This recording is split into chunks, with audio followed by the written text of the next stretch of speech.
नाही काय झालं, पक्षाने आम्हाला सूचना केल्या. पक्षाने आमच्या जिल्हाध्यक्षांना सांगितलं की आपल्या आपल्या पक्षाचा पण उमेदवाराचा अर्ज भरून ठेवण्यासाठी तयारी केली पाहिजे. तर तशा सूचना संबंधित उमेदवाराला आल्यामुळे उमेदवारांनी फक्त फॉर्म भरण्याची तयारी केली. पण त्याला काही फॉर्म भरण्यासाठी टेक्निकल अडचणी पण आल्या. पण पक्षाच्या वरिष्ठ लेवलवरून असं काय डिसिजन झाला की जर मतदारांची संख्या जर पाहिली तर नगर जिल्ह्यामध्ये काँग्रेसचं राष्ट्रवादीपेक्षा वर्चस्व जास्त असल्यामुळं त्यांच्या उमेदवाराला प्राधान्य दिलं जाईल अशा सूचना आल्यामुळे मग ते फॉर्म तुमची उमेदवारी जाहीर करताना याची ही सगळी पार्श्वभूमी माहीत नव्हती. नाही, शेवट पक्ष हा आदेशावर चालतो. आमच्यासारखे ज्यावेळेस कार्यकर्ते पक्षाच्या वरिष्ठांचा जो आदेश होतो तो आदेशाचं पालन करायचं. पक्षाने सांगितलं फॉर्मची तयारी करून ठेवा.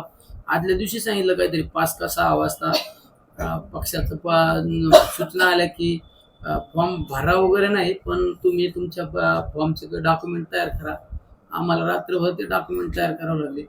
तरी काय ते काहीतरी ITBT काय असतं ना, IT रिटर्न काहीतरी असतं, मला नाही कळालं. आमच्या काही लोकांनी सांगितलं ते काहीतरी सापडला नाही पेपर नाही.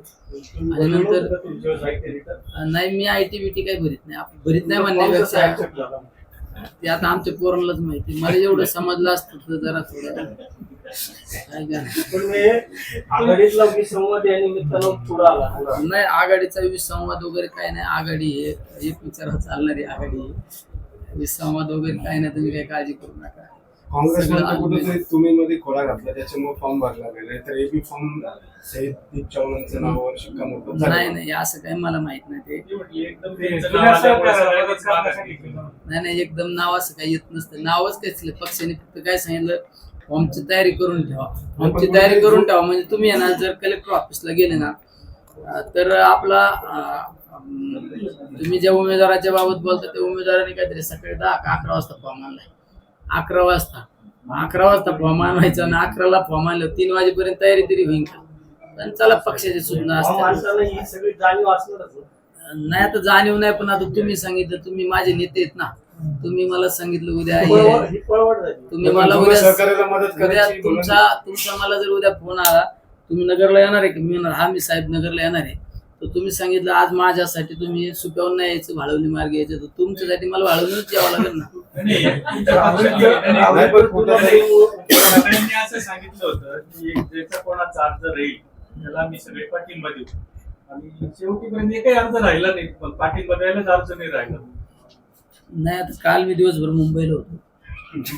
ही परवाची गोष्ट काल मी आपले बांधकाम मंत्री शिवेंद्रराजे भोसले साहेबांना काय भेटलो. आपल्या जिल्ह्यातले बरेच कॉन्ट्रॅक्टर लोकांनी कामं केली पण त्यांची बिलच नाही निघली. त्यावेळेस मी त्यांना भेटून विनंती केली की साहेब आमच्या जिल्ह्यातल्या कॉन्ट्रॅक्टर लोकांना पैसे घ्यायची वेळ आली, काहीतरी बिलं वगैरे काढून द्या. त्यासाठी मी त्यांच्याकडे गेलो. मी त्यामुळं राहुलबद्दल जुनं प्रेम आलं समज, त्याच्यामुळे चर्चा चालली जुन्या सहकार्याला मदत करायची. नाही काय झालं, जुन्या सहकार्याचा विषय नाही. पक्षाचे काही ध्येय धोरणं असतात, पक्षाचं काही डिसिजन असतो, डिसिजन प्रमाणे आमच्यासारख्या छोट्या कार्यकर्त्यांना चालू लागतं. कारण मी एक पक्षाच्या वरिष्ठांचा आदेश पाळणारा कार्यकर्ता आहे. पक्षाच्या वरिष्ठांनी सूचना केल्याप्रमाणे पक्षाच्या वरिष्ठांना सूचना ऐकायच्या.